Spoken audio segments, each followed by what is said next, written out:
This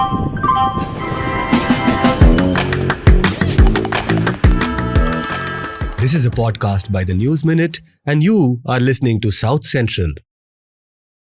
Hello and welcome to South Central, a TNM podcast where we put the South at the center. This is a podcast that drops every Friday, where we bring you the headlines from South India.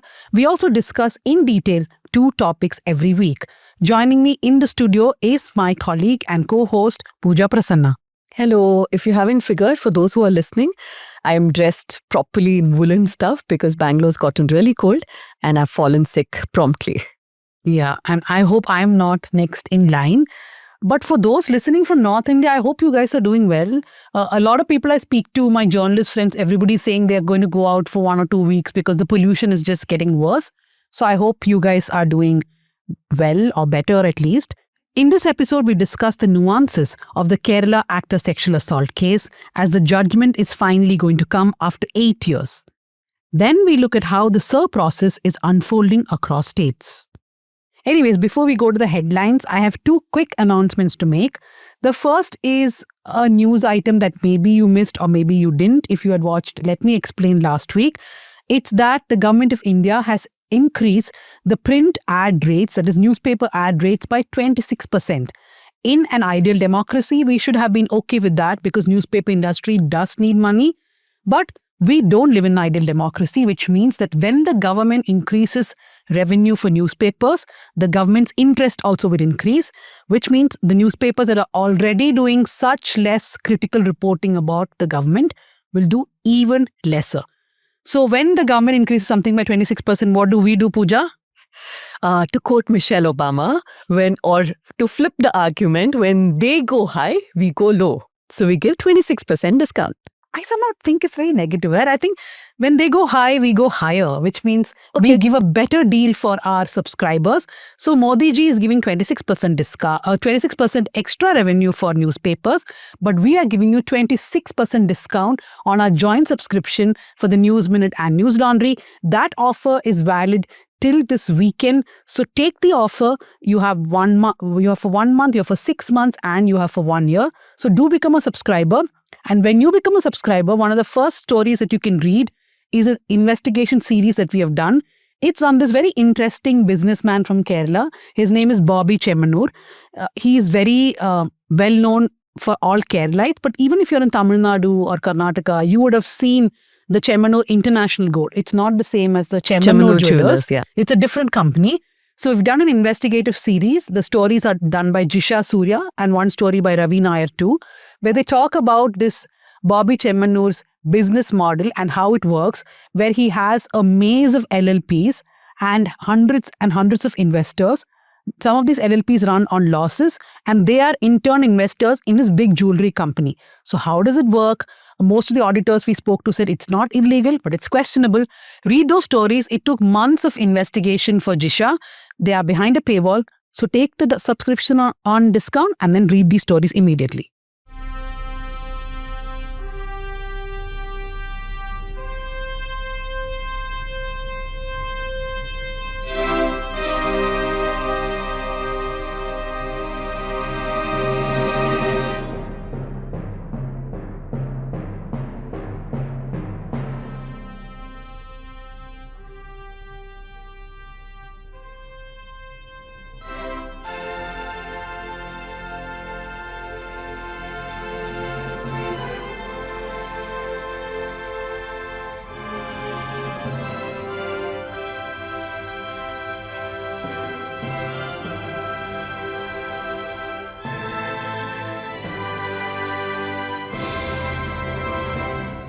Since 2012, a bunch of media mavericks have been saying the same thing. Ads targeted at street vendors and farmers, best place to put them?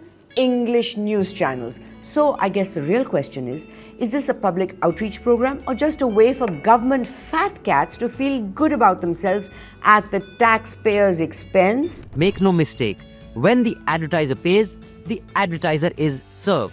When the government pays the media 26% more for ads, you've got to address the elephant in the room. Who are those newsrooms more accountable to?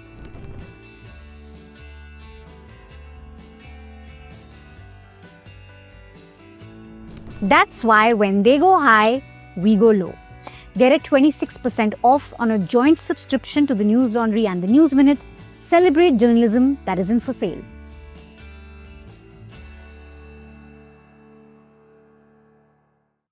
Let's look at the headlines, starting with Karnataka. Terrible news yesterday. Muruga Matsya acquitted in POCSO case filed by 2 minor girls. There are 3 cases against him right now. This is the first case where he has been acquitted. 2 minor girls who were living in the hostel in the Seer in 2022 had accused him of sexually assaulting them for many, many years. One of them was 15, the other one was 16 years old. There is another case pending that where another minor girl has said that for 2 years she was sexually assaulted by him. We haven't seen the order copy yet. By the time this episode was recorded, we didn't have access to it yet. Hopefully by the time the episode is out, we would have gotten some clarity on why the court ruled this way. But terrible, terrible news, because at the time we realized how difficult it was for those 2 girls to come out. They escaped from the hostel, then found a few activists, Stanley from Ordinary organization. Through them, they filed a police complaint. Their family also had to suffer the consequences of this. So very, very depressing story there.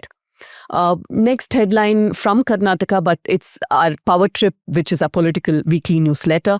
Uncertainty over Karnataka Chief Minister's shift. We've been talking about this for 3 years. It's like you wake me up from my sleep and ask me and I can just ramble off.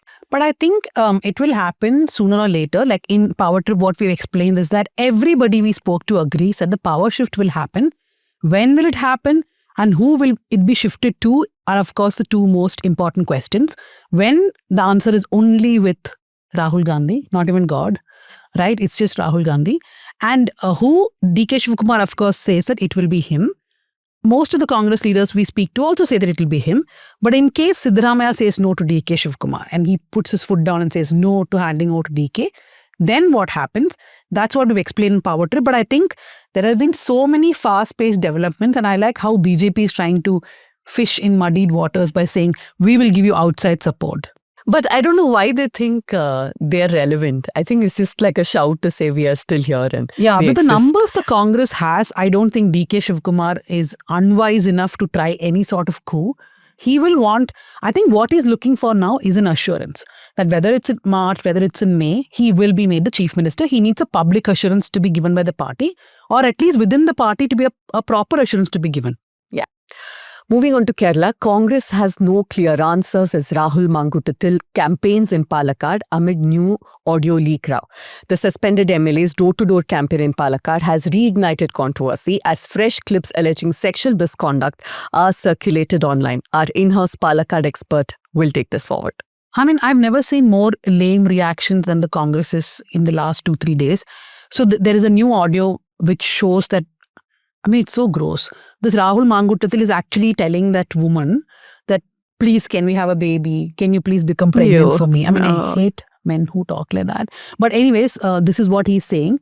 And then after she becomes pregnant, he's like, who asked you to become pregnant? Abort the baby. Though she's saying it could be unhealthy for her. So that's the audio that is out. And he's been suspended from the party, but he's still campaigning for the party. When you ask any party leader, they're like, oh, we have suspended him. So bloody why is he campaigning for your party? You should tell him to stop, right? BLO removed from post for public display of nudity during SIR work in Kerala. The alleged incident happened while the BLO was filing up enumeration forms surrounded by people, including women in Malappuram district. Oh my God, we're going to be discussing the SIR fiasco a little more in detail. So I think this BLO is like, enough with this already. in Abhinandan's words, like, just get lost. FTA? Yeah. And then he's like, I will do whatever it can to make sure I'm sacked or at least suspended so I don't have to do this job. Brings us to the point of how much pressure they're under. Like I said, we'll discuss this in more detail a little later. Tamil Nadu Governor Ravi's arrogance must be tamed, says Chief Minister Stalin. This after, of course, the governor, who is now almost known for making controversies, at a university when he was giving a speech, said that, he called the state extremists. He also spoke in a way that undermined Tamil identity. And now, of course, the chief minister says that he's acting at the behest of the BJP-led union government. At this point, I almost feel the governor is campaigning for the DMK because election is coming in a few months from now.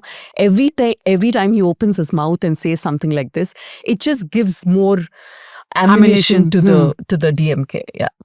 Expelled ADMK leader Sengotian resigns from MLA post amid speculations that he could join Vijay's party TVK. I think he's joining today. So most probably by the time this episode is out, Sengotian is definitely an achievement for Vijay because he's an organization person, right? He's been around for many, many years.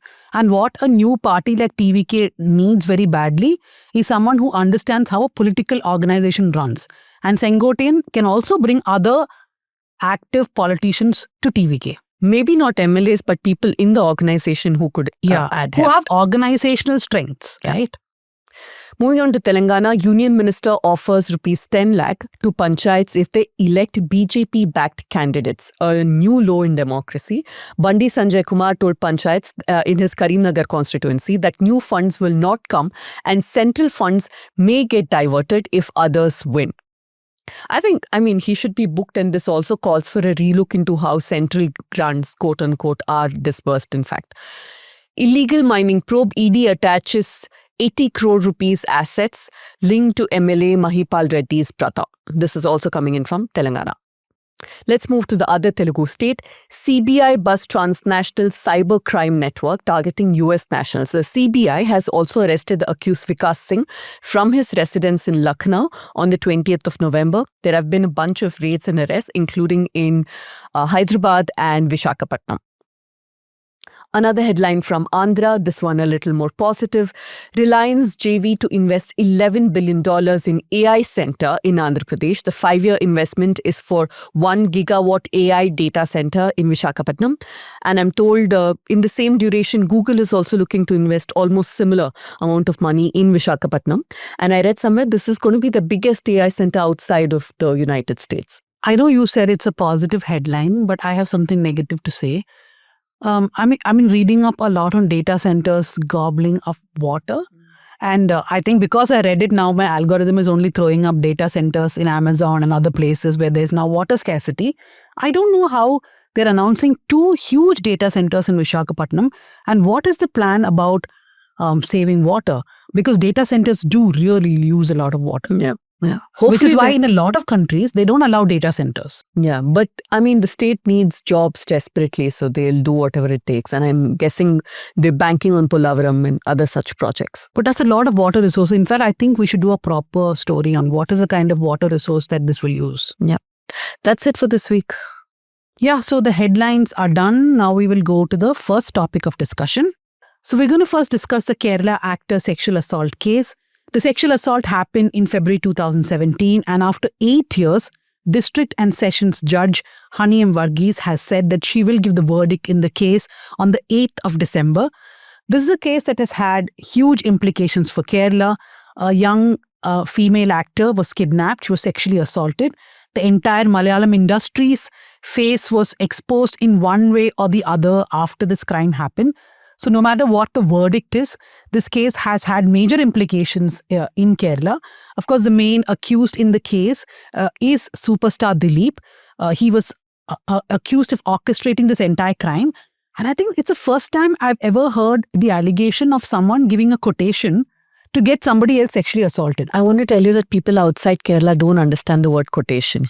Oh, quotation. What is quotation? Supari. Supari is what North Indians call it. A contract. Yeah. A contract to commit a crime on his behalf. So the basic case is that this Dileep gave a quotation / supari / contract / bribe to a gunda called Palsasuni to abduct this actor, who, by the way, is quite popular in Kannada, Tamil and Malayalam, not just in Malayalam, to sexually assault her, get the visuals of the sexual assault so that he could do whatever he planned to later. I think a lot of curiosity, or people are watching out to see if Dileep will be convicted and what will happen, because of course, like you mentioned, the gunda is important but secondary, isn't it? Yeah. So Palsasuni, and there were I think five more people who are accused in the crime itself. But yes, Dileep is the most important person, the person that everybody will be looking at, whether he is going to get convicted or acquitted. And I think no matter what the verdict is going to be, Pooja, whether he's going to be acquitted or convicted, over the last few years, what we have seen really panning out is the failure of the judiciary and the system itself when it comes to protecting women, right? We have seen witnesses being intimidated, witnesses coming openly and saying that they are getting offers of bribe. We have had a case where a witness was almost kidnapped from outside the court. There have been phone leaks which showed that lawyers were trying to defame people, that they were trying to create narratives.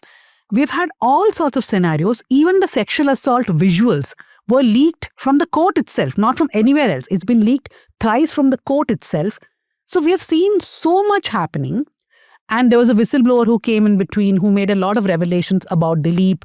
So no matter how the verdict goes, this case has been sort of an awakening for people in Kerala as to how bad the system can get. Because when we think of women, we think of privileged women and we think of women without privilege. So if you look at privileged women, this actor perhaps has a lot has a lot of privilege, right? But despite all that, right from the start, there have been attempts to slut shame her, to basically insinuate that she somehow welcomed this on her, that she was responsible for what happened to her. Then when there was pushback, it turned to different angles. So I'm saying it doesn't matter what the verdict eventually says. This has been an eye-opener for us. I know that we'll be discussing the case so that people know where we are at. But through the course of this conversation, I want to know from the three of you, because you followed the case much more closely, how the Kerala society itself has changed, because it's polarized people to a large extent. So I want to know what are the progresses that have been made, where we are probably even regressed, and what is stayed as is.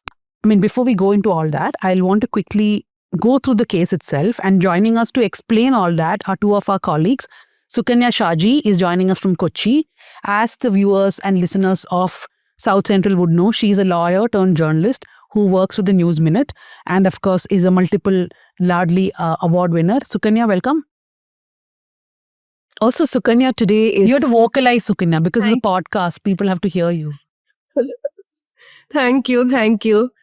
And joining from Thiruvananthapuram is Azeefa Fathima, who covers the courts for us and also is a breaking news head and a multiple award winner. Thank you, Azeefa, for coming to South Central. Hi, thank you for having me here again. I'm in such great company today. All three of you are multiple award winners. And Sukanya, how does it feel to be on this side of the camera? For those who are not aware, Sukanya listens to the episode every week, and she's the one who's making notes and also working on social media for us and telling us what's working, what's not, and all that. So, yeah. Honestly, I don't know. I mean, if that was a question, I feel like I just want to say, hey, homies, every time I'm here, because I'm so part of this podcast. I listen to it every week, like Pooja said. Every time there's a recording, I just feel like I know everyone. I know what's going on. I'm putting my thoughts. So I just want to say, hey, homies, when I'm here. That's what I feel. Yeah, hey, homie back.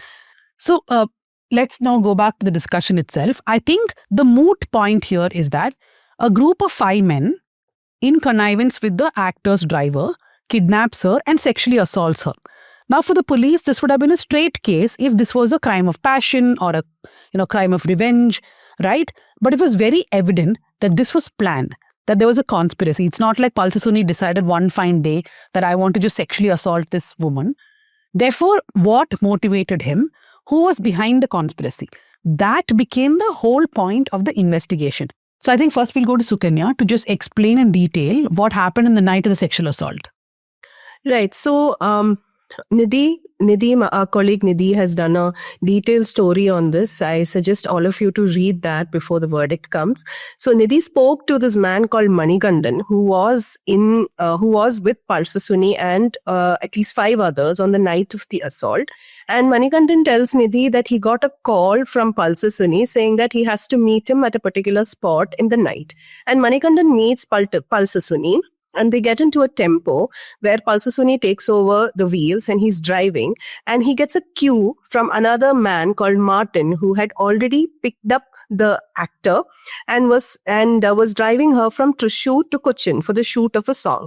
And as soon as the actor's car passes, Martin gives Palsasuni some sort of a signal, according to Manikandan, and then Palsasuni rams into the actor's vehicle purposely in their tempo, and Manikandan and the others get out of the tempo, go to the car, and Manikandan says he was startled to find this actor in the car. He actually had no idea. He thought this was probably, like Dhanya said, a hit and run quotation or something like that. But he says he was very startled to find this actor and he didn't know what was happening. So this is the point where, like Dhanya said, a case that should have been a straight case of, revenge crime or maybe, let's say this was a crime of some sort of a tussle was happening between the men, and the men suddenly see an actor and then spontaneously on that emotional whatever provocation or on the emotional immediate emotional response, a sexual crime is committed.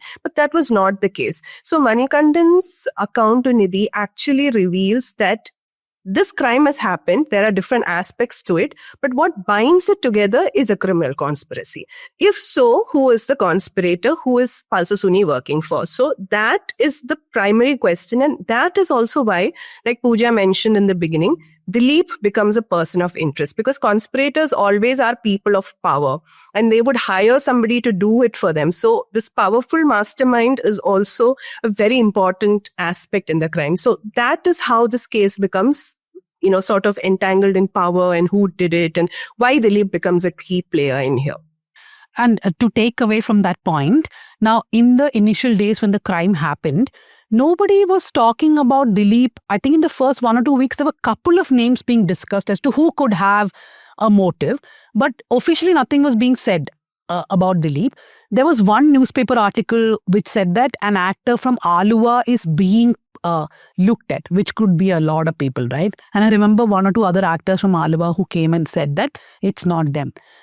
It was Manju Warrior who at an event said that this is a conspiracy. That word, I still remember asking her and she said, I didn't mean anything while saying that. But the police were actively looking into the conspiracy. Now they arrested these people, but who was behind them? And these guys were not telling.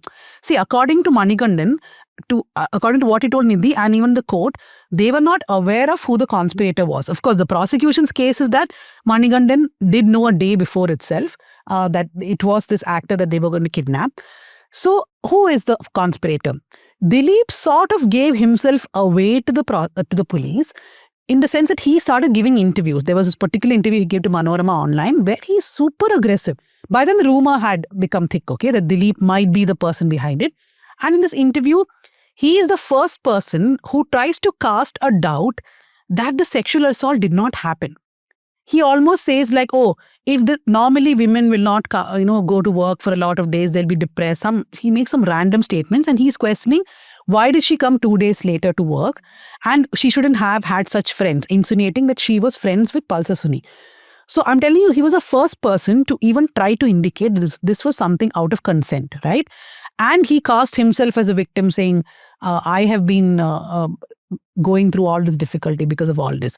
So because his name was being dragged into it. So the police were already looking at Dileep as a possible conspirator, but they were not very sure about it till a letter surfaced. If I could just stop you there, how did the police arrive at the conclusion that this was a conspiracy? What were the factors that... The conspiracy is because they knew that Suni couldn't have done it himself, right? That somebody would have told him. The first inkling that it could have been Dileep came from a relative of this female actor, who told the police that there is one person, which is Dileep, who has not liked her for a long time and he has ensured that she does not get movies, right? So even then, they don't have a motive. They are not very sure of anything. Yeah. They can't arrest him. They can't charge sheet him, nothing. Which is when this letter sort of pops up. The letter is written by Suni to Dileep from jail saying, Dileep beta, I am still very loyal to you. I will make sure your name doesn't come out. But the guy who takes the letter gives it to Dileep. Dileep, I think in a mode of panic or whatever, after a few weeks, not even immediately after he gets it, after a few weeks, he makes his letter public. I think I'll go to Azeefa now, because Azeefa, like what Pooja was asking, okay, there was a conspiracy. They are doubting Dileep now, but they needed a motive to actually establish that Dileep was the conspirator, right? Take us through the motive. Okay, so when this case when Dileep's name started getting involved in this, the police take statements of different people and everything. And in Malayalam film industry, there are 3 main women whose name were involved in this case. One is a survivor. The other is Dileep's wife, Kavya Madhavan, and Dileep's ex-wife, Manju Warrior. So Manju Warrior gave So Manju Warrier gives a statement to the police in 2017 saying that Dileep was actually dating Kavya Madhavan when they were actually married. And then that was informed to Manju Warrier by the survivor. And that was the reason that Dileep festered this anger towards the survivor, and which led him to, involve Pulsar Suni in the case and everything. So that is the main motive that police could figure out from the statements. And Manju did depose us before the court at least twice, I think. Once back when the trial started, and then again later in 2020 or something. So Manju also kept saying this again and again at the court. So here we have to see that Manju was not the only person who made any statement like this. It was also people from AMMA, which is the Association of Malayalam Movie Artists. So Edavela Babu, who was the secretary of AMMA, the survivor gave a complaint to Edavela Babu, saying that her chances are being taken away because of Dileep. And then he says that there was a private discussion between them to resolve the matter. And then again, actors Siddiq, Bama and Bindu Panikar say that Dileep and the survivor were seen fighting during an event. But later, they go to the court and they say that they don't remember making that statement. And Edavela Babu goes on to tell that I never told that. And also later he defended his statement that he made in the court, saying that I answered what the court asked me, which was there a complaint filed? And he says there was no record of the complaint. So he later goes on to defend it. And right now there are like 4 hostile witnesses who were crucial witnesses to the case. Yeah, I think this hostile witness is very, very important, Pooja, because these are 4 people who are from the industry, and Bhama was a very close friend of the survivor. Personally, I think for her, the biggest hit was when Bhama turned hostile, not any of the others, because the others were not her very close friends. So Bhama had initially told the police that there was this one event which was happening, an actors event organized by this AMMA. When all of them were rehearsing, Dileep lost his cool and yelled at her saying, I will set you on fire, alive. So Bhama said this to the police, then later she retracted. Bindu Panikar and the others also said that we were aware that he was very, very angry. In fact, even Kavya Madhavan told the police initially that the survivor clicked a picture of her and Dileep and sent it to Manju Warrier, which is why he was angry. So all of them spoke about the anger. But when it came to court, all these important witnesses just stepped back. They turned hostile. I mean, despite all the media attention, they turned hostile. And at one point of time, the case was looking like it is going to collapse. That there are no witnesses for the motive. And the survivor herself can't say that this was a motive alone, right? Except Manju. And I think Geetu Mohandas, Ramya Nambishan, there were a couple of other people, but the main 4 witnesses had turned hostile. At this crucial juncture is when this man just turns up. His name is Balachandra Kumar. He was someone who worked with Dileep for a long time. You know, initially when I interviewed him, in fact, Sukanya sent me a message today morning asking, why were you aggressive with him during your first interview? I was aggressive. So he had only given one interview to reporter and then to us during that time when he first came out as a whistleblower. I was skeptical, Sukanya, because this is a guy who has been in Dileep's camp for a long time. And his only reason of coming out was that he had reached a point where he thought that he's no longer going to make that movie with Dileep. And this is the guy who was recording every conversation. Like, you are sitting here and you're just recording my conversation, right? And he had perfect memory of things. So he comes as a whistleblower. And he makes a lot of revelations, including a very crucial one, that Dileep had a copy of the visual. Revelation or allegation or whatever. He says Dileep had a copy of the visual. He goes to court and he gives all these statements. I think when we talk about the visual, that is a very important point of this case, right? There were 8 clips in which the sexual assault was recorded. It was stored in a memory card, which is supposed to have been given to Kavya Madhavan's shop. There is a whole trajectory of how that memory card went. Just take us through the memory card itself, Azeefa, and the fact that the memory card has gotten leaked also. After Balachandra Kumar makes the revelation in 2021, in early 2022, he released a set of audio clips in which we can hear the voices of Dileep, his brother, his brother-in-law, about how they watched some visuals. So this leads to the survivor who filed a petition in the court saying that there might be digital tampering with the memory card. And then she seeks for a report for a special investigation into that matter. And that is when the SIT, the Special Investigation Team, figures out that there is a report from 2020 that says that the hash value of the memory card has been changed. So hash value is technically like a fingerprint of a memory card or any electronic device. And it usually changes if any document in the memory card is tampered or changed or added or removed. So we don't know exactly what happened to the visuals or the documents in that, but she raised a suspicion that it is tampered with and we need a further probe into the matter. And this report, which was given in 2020 to the trial court judge, was not released for 2 years. Like, it was just with the judge. The prosecution did not know, the public did not know. The existence of the report did not come out until the investigation happened, and the police team accidentally chanced upon the report in the lab, in the FSL lab, right? And that is when they figure out that this report exists, and again they seek for a probe, and again an investigation happens. That's when they figured out 3 people accessed the memory card. So the 3 people who accessed the report were Magistrate Leena Rashid, who accessed it on January 2018. And the second time it was accessed by a personal assistant or senior clerk in the Ernakulam Principal and Sessions Judge, Mahesh Mohan. It was also in December 2018. And the third access was in July 2021 by a person called Tajuddin, who was an official of the trial court under Judge Hani Burgess. So these 3 people were the ones who accessed the memory card. Yeah, I just want to interrupt Azeefa here. I mean, for all those listening, I hope you understood how grave the situation is. Here is a memory card, which is 8 clips of a sexual assault, which is in the custody of the court. It's not like it's with a news organization or in somebody's house. It is in the safe custody of the court.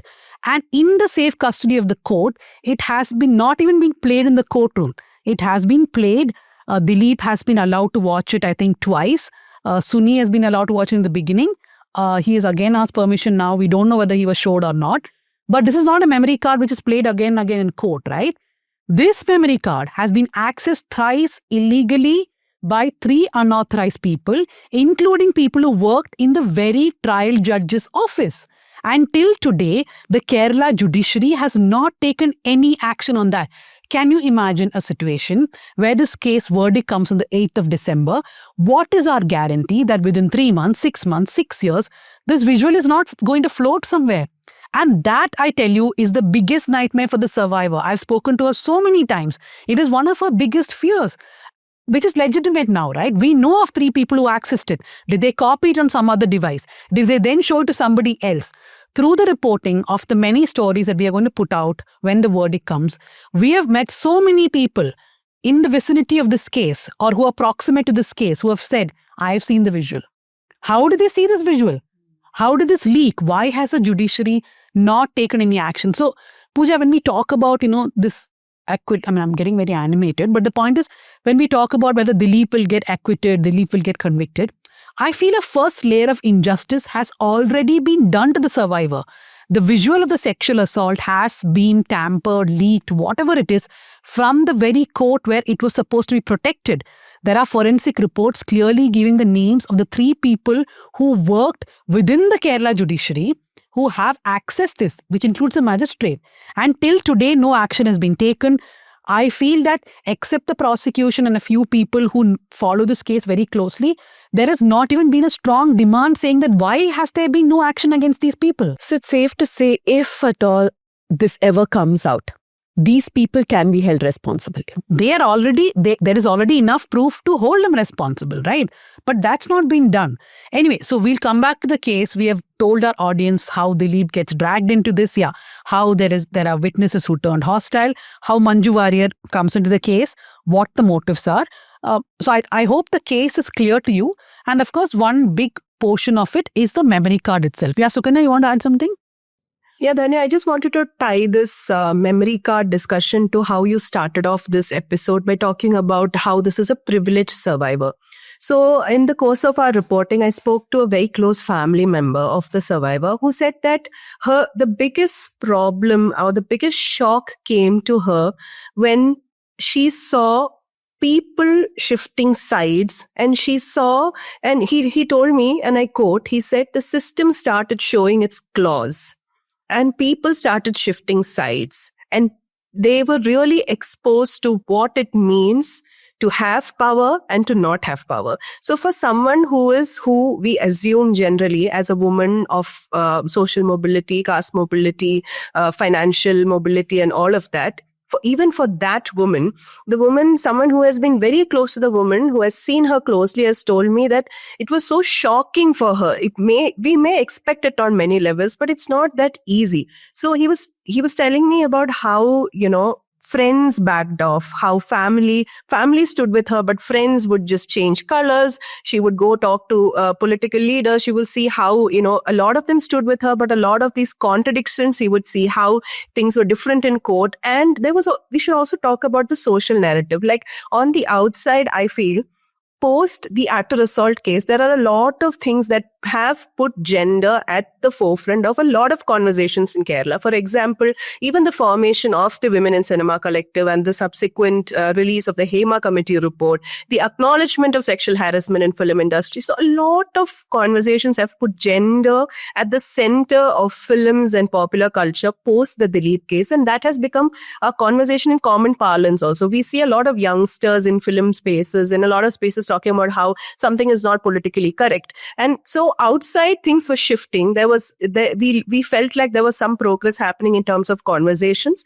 People were getting into two camps. People who thought Dileep was innocent, and people who felt that, systems and everyone should be with the survivor, that Dileep should not be invited to functions and all of that. This bifurcation is happening on one part, but on the other part, for the survivor in court, the system is failing her. She's being slut-shamed. She's been asked very invasive questions. She's under the fear of whether her private visuals are going to be leaked, whether it's going to be somewhere. Constantly being asked this. We also have to talk about Judge Hani Verghese here, against whom she petitioned multiple times, against whom the public prosecutor also resigned, citing that there was bias. So she was being asked a lot of questions in court so this contrast. So in the middle of this, you see this survivor who you think is so privileged. She's standing there. On one side, the society is hailing her as an icon. A lot of people are saying this is the woman who caused change, entire cyclical change in a big industry. And on the other side, there is a system that's terribly failing her, pushing her to tears, making her feel so vulnerable.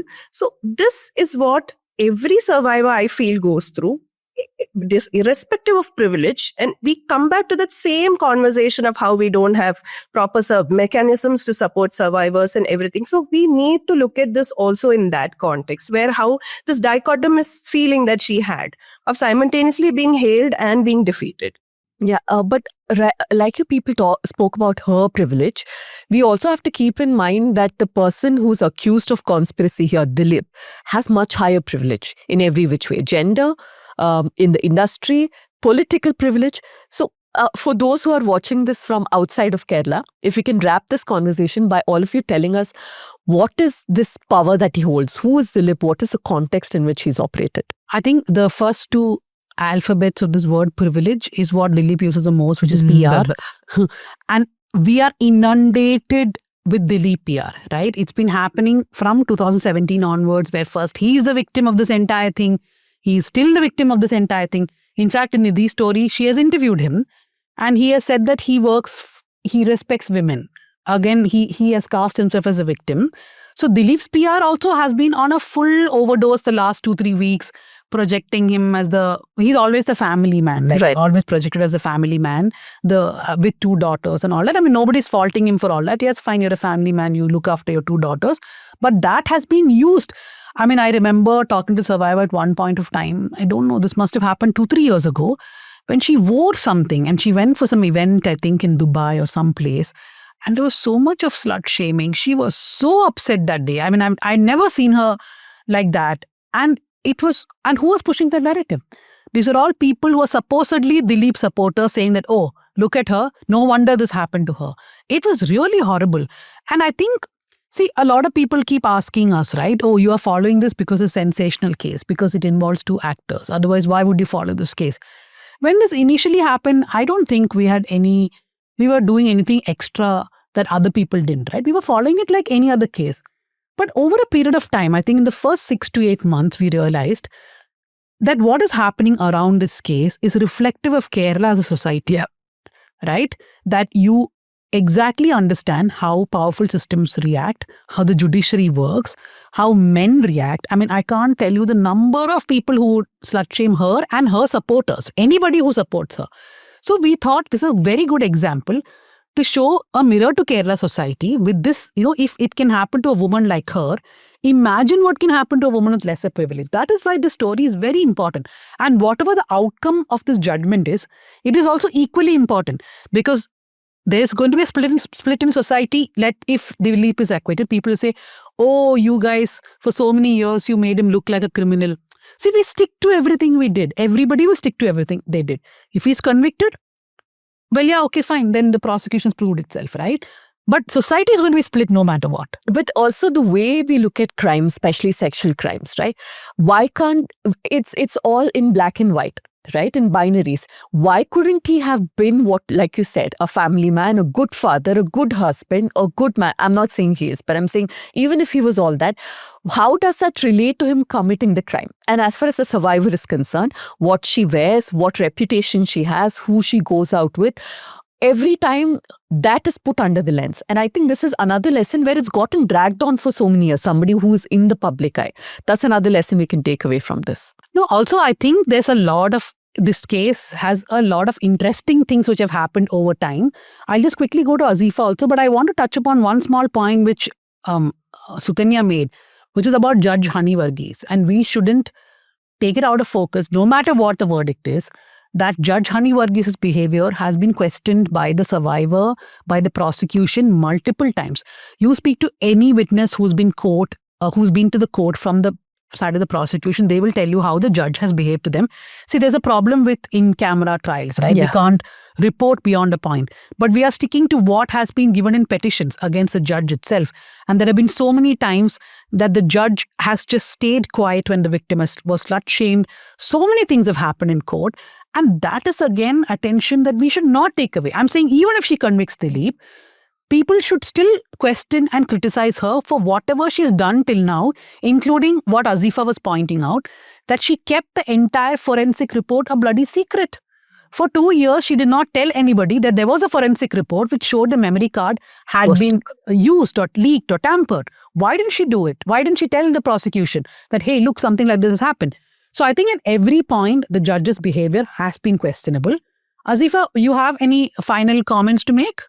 Dhanya, related to Judge Hani Varghese, I have spoken about this to quite a few senior lawyers in the course of my reporting. And one of them made a very interesting observation where she was telling me that, when the judge is a woman and there is a sexual assault case before her in court, this lawyer was telling me how the judge is also perceived to think that, okay, she is anyway going to be lenient with the survivor. And sometimes a lot of female judges have this pressure where they will just sit and they will let a lot of things happen. I'm not saying that is the case here, but I'm saying that this gender thing also plays out there because they need to. So the lawyer interestingly told me that they need to appear powerful. They need to appear strict. They need to appear like they have a scale of, objectivity, which male judges mostly don't have. So when it's a woman judge, the lawyer who I spoke to was also telling me that she has observed from her experience that judges tend to be a little more harsh to women.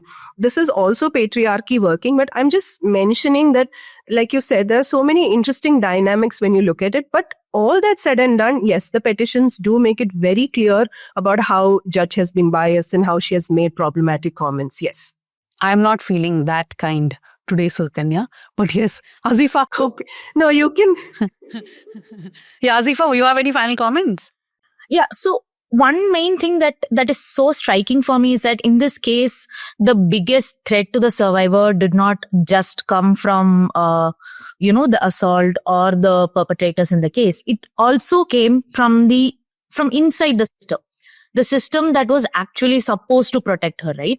And a crucial piece of evidence that ideally should have been untouchable inside the court was accessed multiple times and across years, not even just one single time it was accessed. It was accessed across years and by people who were connected to the court. And nothing has happened to them so far yet, right? And at this point, the case stops just being about whether, a powerful accused has misused the system or is there any influence or something. But it becomes about a question that what happens when institutional safeguards just collapse and no one notices about it or no one takes any action about it. And even in this case, a prime device that was used to shoot the assault visual, right? It is still not recovered. So things like this is what is standing out in this case, along with the crime in itself. So, Pooja, so I guess we'll have to wait for December Yeah. 8th.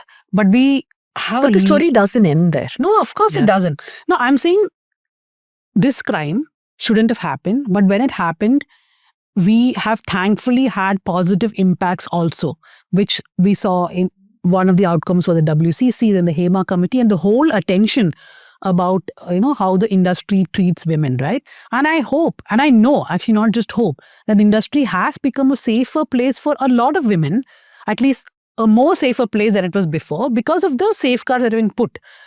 But that's not enough. This person also has to get justice, right? And there are so many angles to this. It is not just Hani Varghese. There is a very powerful lawyer called Raman Pillai who was part of it. There is a police officer, Baiju Paulos, who has been heading the SIT for years now. There are several characters in this who will all become much more relevant when the judgment comes, because there'll be a lot of focus on all these people, right? And the last point I thought, sexual harassment, sexual assault or misbehavior is not something people speak about, especially within your own families. And because films are something that is so close to us, you sit and watch these movies together with families. Some of these conversations would have come up, and I hope that it's opened the doors to more easy conversation with your family. No, it definitely has. I just want to end by saying that we have for months worked to put together stories when the judgment comes. And these are not just quick stories, not breaking news, but we put a lot of thought into what the audience should understand, what were the things that went on behind. So on December 8th, as you watch channels as to what happened, don't forget to look at the News Minute, because we'll really have good in-depth reporting brought to you by all my colleagues, including Sukanya and Azeefa. Nuanced and sensitive reporting and not sensational reporting. Yeah. And also, like I said, all these characters, right? Each of them have an arc in this whole story. So we have tried to bring a lot of these arcs together. Yeah. So thank you, Sukanya. Thank you, Azeefa. Going to be a very busy week for both of you, putting all these stories together. Yes. And already email is gone. No, only one off on in the second week of December. No two offs. Yes. But I think most of the people who worked on this will gladly forego an off to follow the case. No, but it is very important, right? All of our energies have to be put into this. Anyway, thank you very much, Sukanya and Azeefa. Okay, so now we'll go to the second discussion of the day, which is about the Special Intensive Revision or SIR that's currently progressing in states like Kerala, Tamil Nadu, Maharashtra, West Bengal, Puducherry, etc. Almost every day we are reading news articles, watching in the news about how BLOs are under tremendous pressure. There are problems happening in the SIR process. I think in Kerala, we've not been hearing process level problems. Like things are going on pretty smoothly, except the fact that there's a lot of work pressure on the BLOs.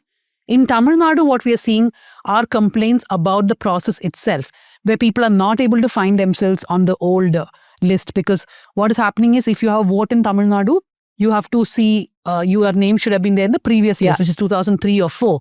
And a lot of people are not able to find themselves. Delimitation has happened. So to talk about all that, we have with us our Tamil Nadu Bureau Chief, Shabbir Ahmed, who, like we were making fun of him, is the news himself half the time and not reporting the news. Welcome, Shabbir. Thank you, Dhanya. I'm not news. I'm giving news.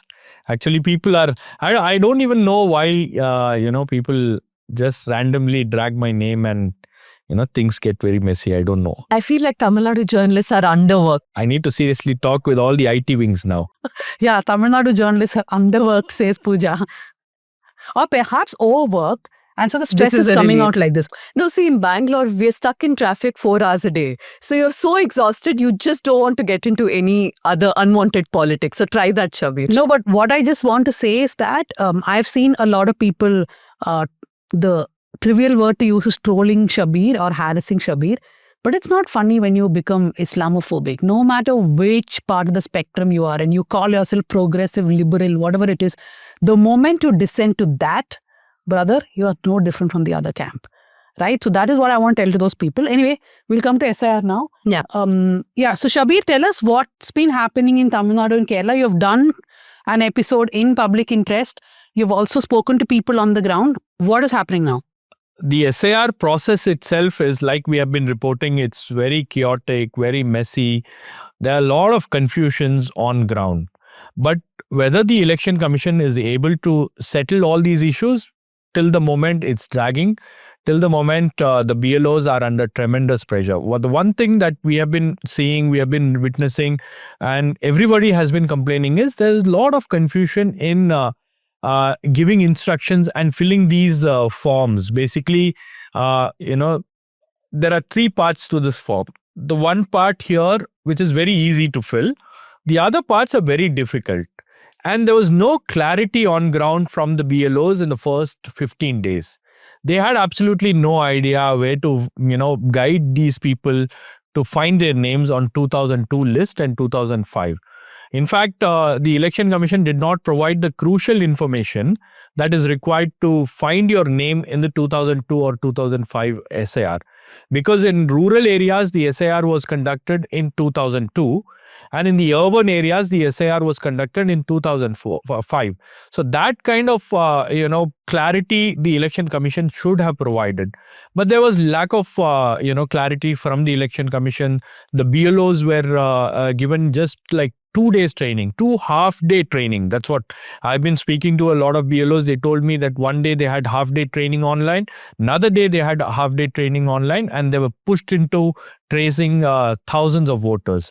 Each BLO was given 1,200 forms. And imagine most of these BLOs are Anganwadi workers, auxiliary nurses, people who are working in a very lower level positions in the government machinery.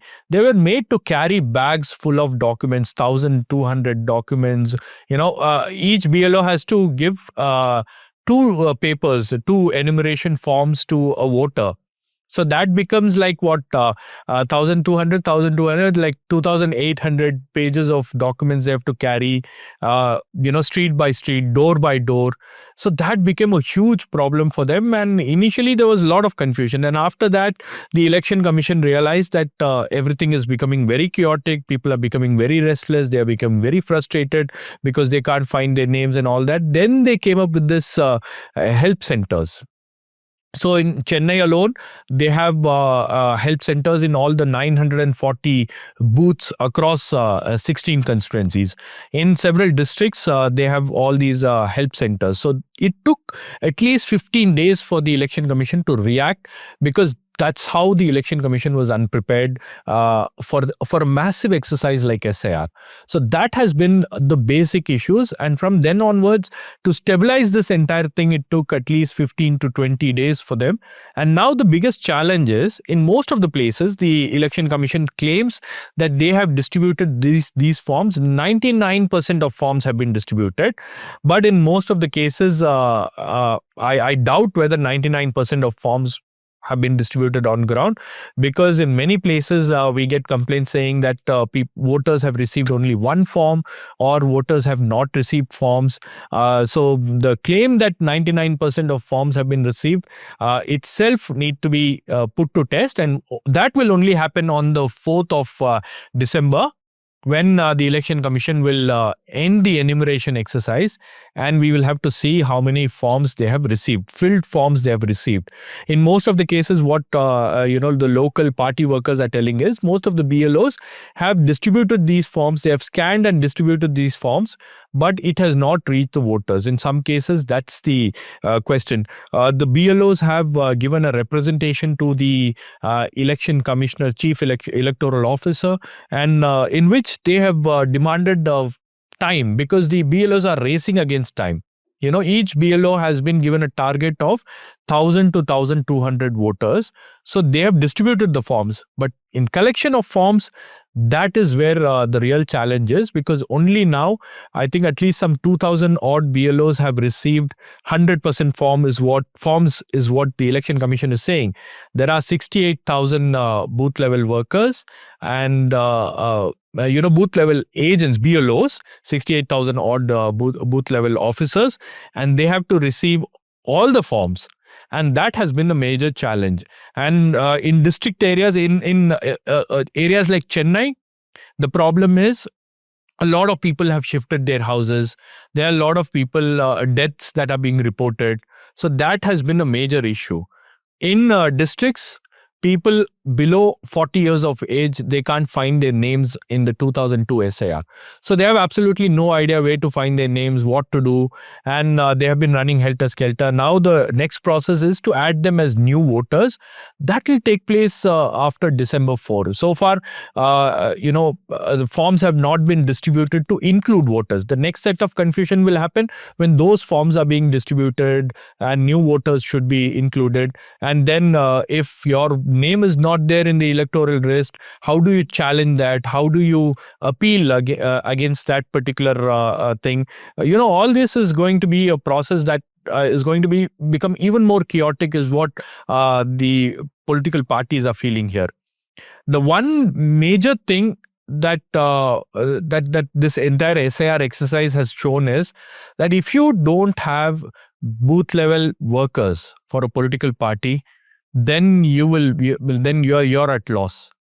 And as of today, only DMK and AIADMK, I would say DMK is involved in this process 100%. AIADMK is involved in this process 50%. Whereas other political parties, they are only doing things in areas where they have some kind of influence. But across the state, it's the DMK alone that is, shouldering this entire process, helping people to, fill these forms, giving them the much needed clarity. In fact, in some places, what we are being told is that the BLO, the booth level officers, are asking DMK agents to help them in filling these forms, or give them a crash course on how to fill these forms, or how to guide these people, how to find voters. Because the manner in which DMK is working on ground is something which is actually very organized, and they are prepared more than the Election Commission, is what I would say, because they have 68,000 booth level agents. They have 68,000 booth digital agents, and then they have booth level committees which consist of 10 members.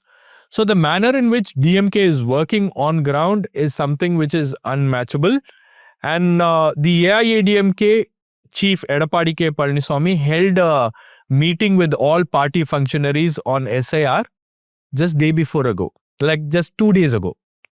So he was like having a discussion on video conferencing. So asking them about updates on SIR, field level response and all that. The BJP is only doing SIR in pockets where they have some kind of influence.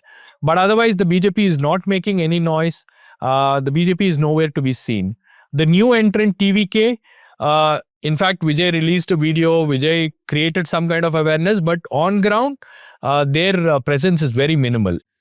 So I just want to add that what Shabbir was saying, right? If political parties on the ground can really assist the process, assist people, then I think a lot of the issue gets solved. In Kerala, when I started, I said that there are not a lot of complaints about the process itself, because the CPIM, the CPI, the Congress, especially the left, is very, very organized. So they are doing whatever their bit is in making sure that people's votes are retained. But the larger question is, see, nobody is really contesting the fact that India's electoral rolls need cleaning up. Why do it at such a neck break speed? I think that's the problem. And deliberately, there is this message being sent out that this is a process to clean up our rolls, and anybody who's against SIR right now is against cleaning up of rolls. This is a deliberate message that's coming out. EC's reputation for the last couple of years particularly has been at best dubious. There have been multiple questions raised on their neutrality. Number one. and their efficiency too. Number two, why do it just before elections? Let's look at what they're doing. Every voter has to be revalidated. That is the idea. That means that everybody's house has to be visited multiple times, not one times, with forms that has to be printed in a hurry, in a matter of days or weeks. Like Shabbir said, many BLOs are waiting for forms to come to them because let's just take Tamil Nadu. Over 6.5 crore people, you have to print that many forms, multiple versions of that forms. It's not an easy task, right? Then that will be printed. It will be sent to the BLOs. Then the tech part of it. Are we pretending that the digital divide is not real in India? Half-day training for 2 days, unimaginable. You can't even begin to wrap your head around it. The BLO is expected to understand and then go and implement it. Then comes a technical glitch, right? All of this, what is the result? It seems like silly mistakes, accident or deliberately, but what it will result in is people being left out. And this is a very crucial process. Either people will be left out or some ghost voters will continue being there that can be leveraged by whoever has access to EC. That I think is the biggest fear. We are not prepared to clean up our roles. Do it when we are, not in a hasty manner. No, there is a problem, but this is not a solution for that problem. Or I'd say this probably is the solution. It's not in the way it is being done. Which is why, where the onus is on the voter. Correct. So I have another issue. You're talking about how DMK is being proactive. It's a matter of survival for DMK. They will be. And kudos. But again, that brings in the point that no political party should be so closely involved because that means that you can tweak the system to your advantage. Right? You can get the BLOs to go to houses where you know you have your voters, leave out pockets who are not your voters. So it should be the EC doing this exercise in a neutral manner, not taking support from any political party. In fact, I had been through the documents of the Election Commission of India in 2002 and 3 when they had announced. At that time, it was not called Special Intensive Revision, but they had another intensive revision process. In that document and the document now, one part is very clear. That at that time, the onus was on the Election Commission and the BLO to make sure that somebody is retained on the voter list or somebody is removed out of the voter list, right? This time, the onus is on the voter himself or herself. The voter has to ensure that their name is on the list and the BLO is just one side event happening. And we can't also forget that the BLOs across states, we have been seeing stories from West Bengal, Kerala. In fact, in our headline, we read about how one BLO took off his lungi or munda. I guess he was just so done with it. Yeah, I'm like, I don't want this job anymore. Dhanya, that is very real issue that is being ignored by the Election Commission. In fact, most of these BLOs who are working on ground are women. In fact, they have to start their day as early as 7 a.m. in the morning, or Anganwadi workers at 6 a.m. in the morning. They have to go to Anganwadis, they have to finish their work, they have to attend their regular duties, and after that they have to go out on the field to distribute forms or to collect forms, call up people, remind them to submit their forms. Then they have to go sit in these help centers, address all the queries that are thrown at them. And then they have to help them find the voters' names in 2005 SIR. As far as Chennai is concerned, in other areas it's 2002. And then after finishing that camp by 6 o'clock, then they have to go house to house, door to door to collect those forms or remind people that their forms have to be given. So it's a huge process. In fact, these BLOs are saying that we have been involved in this process with just 2 days of training, 2 half days of training. And after that, no resources are being provided. Some BLOs say, BLOs who are working in rural areas, they say they don't have a proper phone, they don't have proper internet, they don't have proper resources. They are being forced to scan these forms. If their phones are not okay, then the app doesn't work on their phone. So there are multiple issues that these BLOs have been facing, but all that is being ignored by the Election Commission. Now imagine in 2002 or in 2005, this entire SIR process was conducted in a span of 3 years. From 2001 to 2004, it happened in several states in different formats, in different timeline. So now imagine a process that took 3 years for the Election Commission to complete in 2002 or 2005. Now they're doing it in 30 days. It's unrealistic. No matter how efficiently these BLOs or BLAs or whoever works, it is going to lead to some kind of exclusion, because people are not going to be so interested in ensuring that the forms are filled, and they have to, go to the BLO office, they have to go to the booths every other day to check. In fact, in one booth, help center where I went, I was asking, like, the entire family came, they took 1 day holiday to, 1 day leave to fill these forms, and they have submitted all those forms. And the person is telling me that even after submission of these forms, I'm not sure whether my name will appear on the final draft electoral list or not. So that there's absolutely no clarity, no guarantee whatsoever. So the entire process itself is like, they have questions after questions. One of my friend was telling me that he watched at least 5 YouTube videos to, fill this form.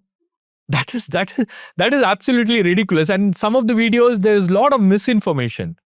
There are videos that are made in different languages, and there's a lot of misinformation. People have no clarity about how they can go find their names. In some cases where we went and verified list, or the 2002 SIR list from Dharmaburi, Krishnagiri and all that. In some random booths, we went and we checked.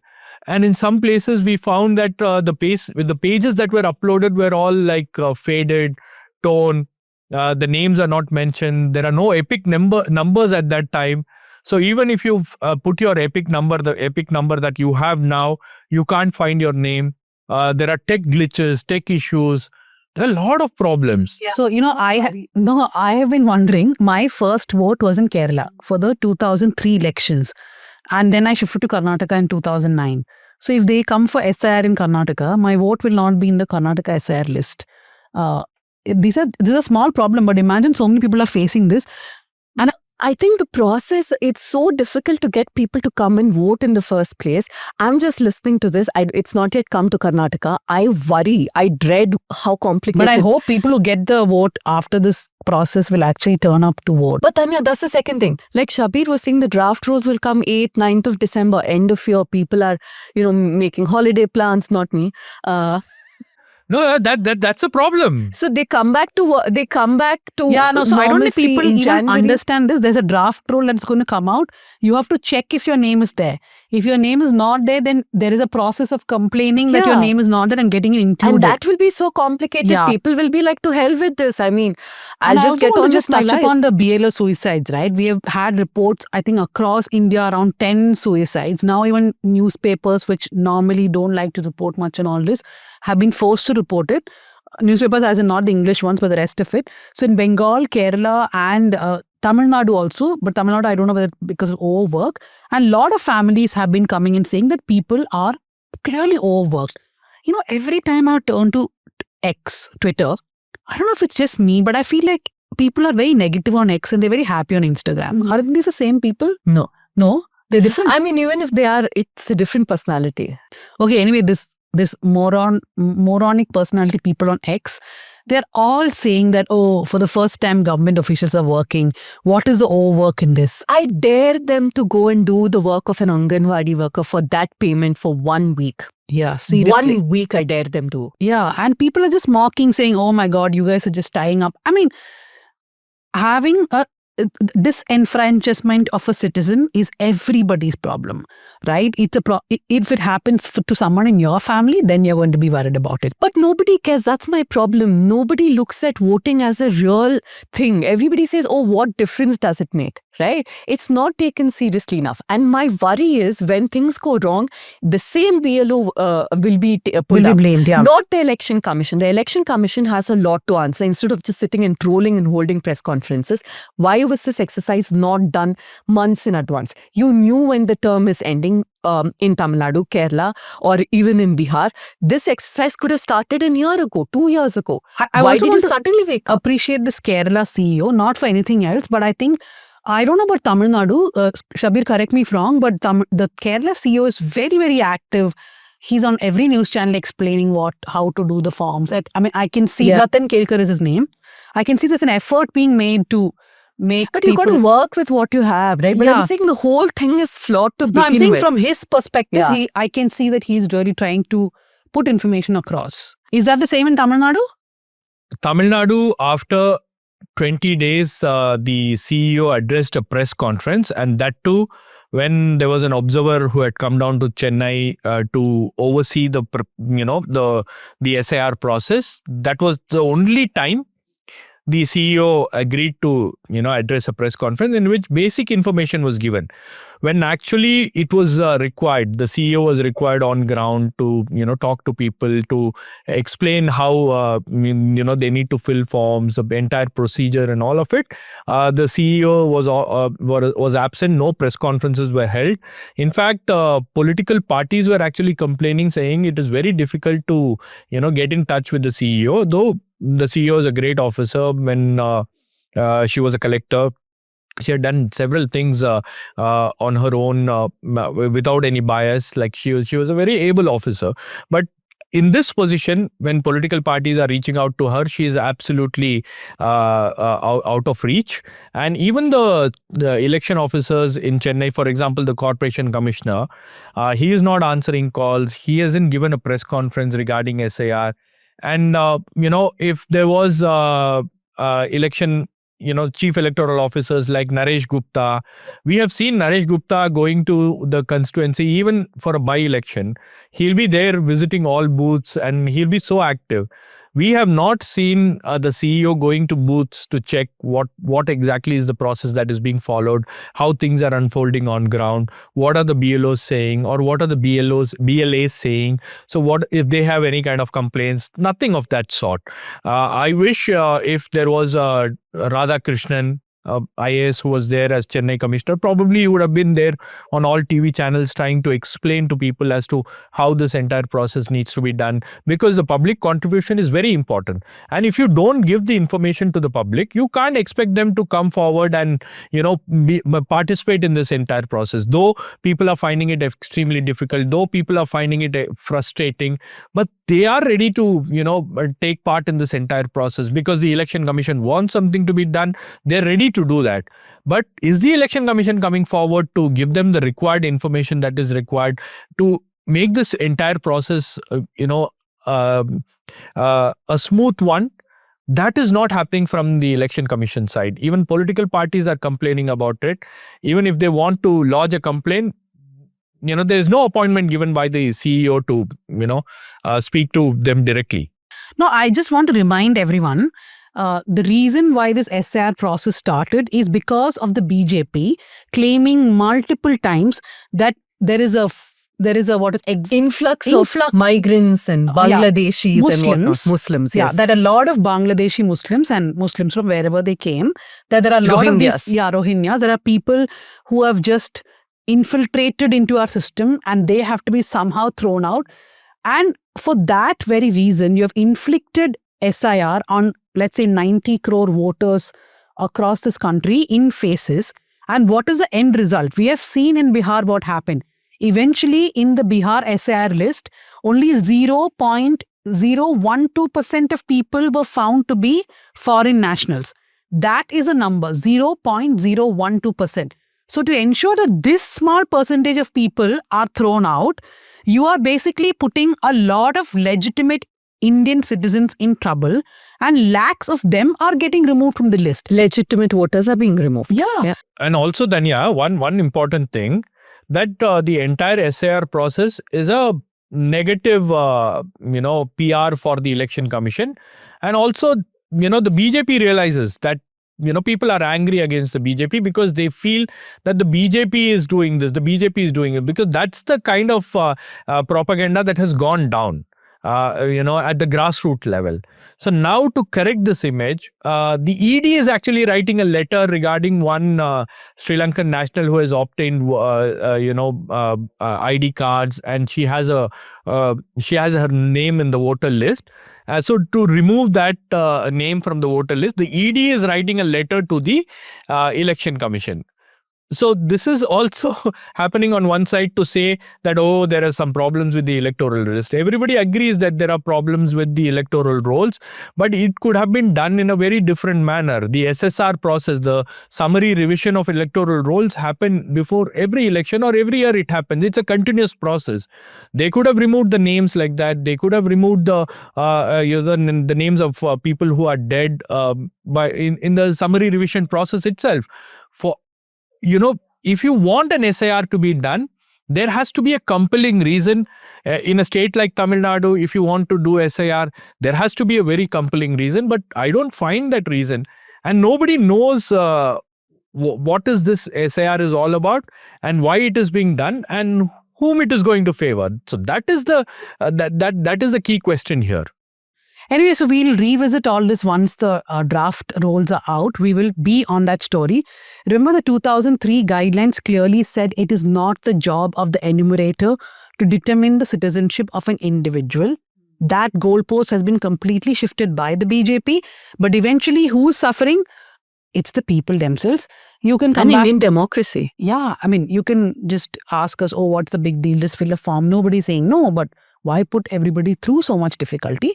We'll come back to it after the rolls are out to see how many people have been left out. So I think we should be on the story more aggressively, Shabbir, after the rolls are out, because that's when we'll know exactly what deletions have happened. Okay, so we will go to the recommendations. Before that, I want to announce we complete 1 year. This is South Central's 1 year anniversary. Yeah, so this is the 52nd episode. Yeah. I think in some of the episodes, but we had, combination episodes with Hafta, Yes. right? That's the reason why it's 1 year. 1 year I've done this. I feel like a veteran, podcast veteran. Can I retire? No, absolutely not. Anyway, write to us at southcentral@thenewsminute.com. Now we'll go to recommendations. By the way, every week we have recommendations. All the recommendations are there in an Excel sheet in our show notes, so you can access them anytime you want. Pooja? Mine? I want to recommend us the podcast series by Himal South Asian, where our former co-host Leena currently works. This is on RSS. They've been doing it for a while. They started in October. I caught up on it. Quite a few interesting conversations on RSS's relationship with caste, why they have a problem with Nehru, and what was their role during the independence struggle. Whole bunch of things. I think it's important to revisit this now because RSS has rebranded itself multiple times, and they're hoping that public memory is short-lived and you don't know how they started, what was their role. So it's a good time to kind of rebrush your memory. So my recommendation is a series. It's a comedy drama series that I just finished watching. It's called Hacks. It is a very interesting series on, I can see Pooja giving me a high five there. Azeefa also. Yeah. So it's a fun series on this veteran female stand-up comedian and how she hires a young queer woman to be a head writer for a new material that she's churning out. And it's about their interactions and how she's trying to revive her career and all of that. But what is interesting is also the camaraderie between these two women who come from entirely different generations, and how this older woman comic, though she's very successful, she's made it, she's had her struggles, it's a male-dominated industry, etc. And suddenly this young woke writer comes in and they have conversations on political correctness, how people cannot just take a joke and all of that. And it's super funny, it's warm, it's a lot of solidarity. I loved watching it. So Hacks. Love it. Totally love it. My recommendation is a book like many people would have read it. It's The Seasons of Trouble by Rohini Mohan, which I just finished reading. And it is like one of the best nonfiction book that I've ever read. And I feel like the way the book is written is absolutely gorgeous. So that is something that I want everybody to read. Okay, I have two recommendations. One is a story on Wire where it's about SIR. What the SIR means for remote community near the Indo-Bhutan border. There is a Toto community that lives there, and the manner in which SIR is done on ground in that particular area, that particular community, is absolutely shocking because the BLOs are refusing to give information to the people there, and in fact the people have no idea how to fill forms and all that. The one biggest fear is that whether they'll be branded as outsiders, that is one fear. And the second thing is they will lose their cultural identity. So that is also is one biggest fear as far as the SIR is concerned. We are talking about citizenship, we are talking about other issues, but there is also a cultural aspect to it, which the story has captured. So I recommend people to read that story. And the other recommendation is watch Ein Endra Kelvi, which is in a new format. So we are trying to bring a lot of guests like how Dhanya does South Central. So if you are willing to listen Tamil politics, Tamil commentary, then YK, the Ein Endra Kelvi is the place to go for. So do watch Ein Endra Kelvi in a new format. So I hope, Dhanya, we will put Ein Endra Kelvi posters and all in this. Yeah. And I was just wondering, Shabbir is starting to look younger in the Ein Endra Kelvi posters. I think he does some, See, his editor Vignesh sits right there. So Shabbir gets to put like younger looking photos. But our editors don't listen to us. They make me look old each time. That's because you are. Please, Shabbir is older than me. Okay, anyway, my two recommendations. One is this book. I just started reading it. I've only finished 3 chapters, but it's very, very interesting.